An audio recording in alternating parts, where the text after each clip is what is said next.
Corona virus महामारी के संकट के इस दौर में दूर दराज के इलाकों के लिए समानांतर लाइफलाइन बनकर उभरा है भारतीय डाक विभाग।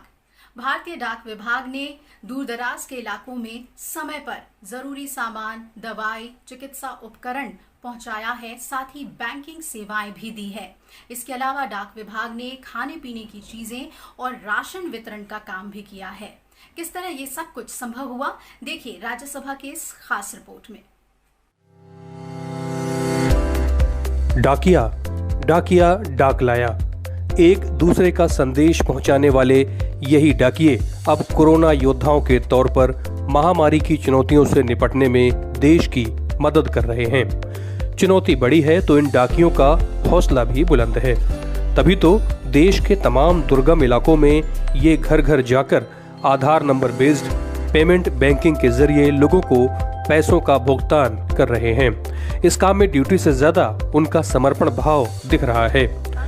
बैंकों पर ज्यादा दबाव ना हो, साथ ही लोगों को घर से निकलना भी ना पड़े, डाक विभाग ने यह सुनिश्चित किया है। भारतीय डाक की ओर से किए गए ये कामकाज उसकी अहमियत को बताते हैं।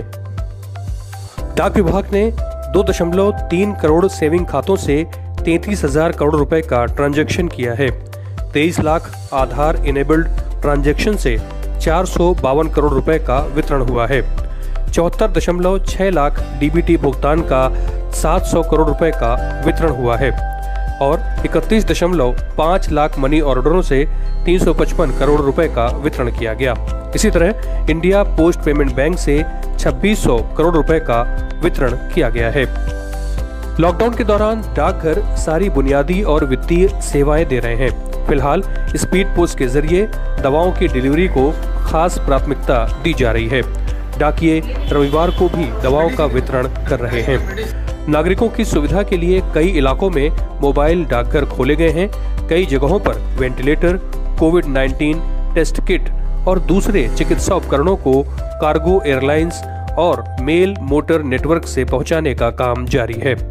गुजरात सरकार की विधवा पेंशन स्कीम के तहत 4 लाख खातों से 51 करोड़ रुपए बांटने का काम 3 अप्रैल से शुरू हुआ।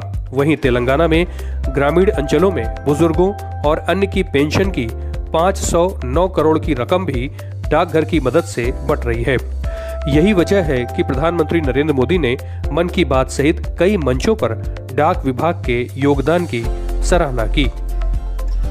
जरूरी वस्तुओं की कमी न हो, इस काम के लिए भारतीय रेलवे करीब 60 से अधिक रेल मार्ग पर 100 से भी ज्यादा पार्सल ट्रेन चला रही है। इसी तरह दवाओं की आपूर्ति में हमारे डाक विभाग के लोग बहुत अहम भूमिका निभा रहे हैं। हमारे ये सभी साथी सच्चे अर्थ में कोरोना के वॉरियर ही हैं। कोरोना संकट के बीच कठिन दौर में भारतीय डाक ने दुर्गम इलाकों में करोड़ों रुपए की राशि पहुंचाई। बुजुर्गों की पेंशन हो या दवाएं और जरूरी सामान, इनको पहुंचाने में डाक विभाग आगे रहा। 1,55,000 से अधिक डाकघरों के नेटवर्क के साथ इसे कुछ माह पहले मिले 1,86,000 हैंड हेल्ड AEPS यानी आधार इनेबल्ड पेमेंट सर्विस मशीनों ने खास काम किया। इंडिया पोस्ट पेमेंट बैंक की इस सुविधा से घर बैठे पोस्टमैन के जरिए पैसे हासिल करना संभव हुआ है। कोरोना संकट में डाक विभाग की बढ़ी हुई भूमिका के मद्देनजर सरकार ने भारतीय डाक सेवकों समेत सारे डाक कर्मचारियों को 10 लाख रुपए तक की क्षतिपूर्ति भुगतान का फैसला भी किया है। भारतीय डाक विभाग जो केवल चिट्ठी बांटने का, लोगों तक पहुंचाने का कार्य कर रहा था, वह भारतीय डाक विभाग आज लोगों के लिए औषधियां भी पहुंचा रहा है।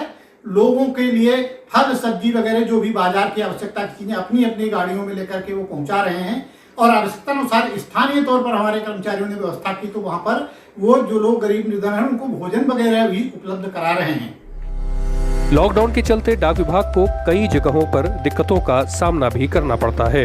रेलवे और सड़क परिवहन सेवाएं बाधित होने से भारतीय डाक को नई रणनीति बनानी पड़ी है। भारतीय डाक जहां एक ओर अपनी सारी सेवाओं को जारी रखते हुए लोगों को राहत दे रहा है, वहीं उसके कर्मचारी भी लगातार संकट में गरीबों की मदद कर रहे हैं। कहीं प्रवासी मजदूरों के लिए फूड ऑन व्हील्स आरंभ किया गया है, तो कहीं मेल मोटर वाहन से भोजन पार्सल दिन में 2 बार बांटा जा रहा है। भारतीय डाक की लाल रंग की डाक गाड़ियां बेघर और भूखे लोगों के लिए उम्मीद की नई किरण बनकर उभरी हैं। अरविंद कुमार सिंह, राज्यसभा टीवी, दिल्ली।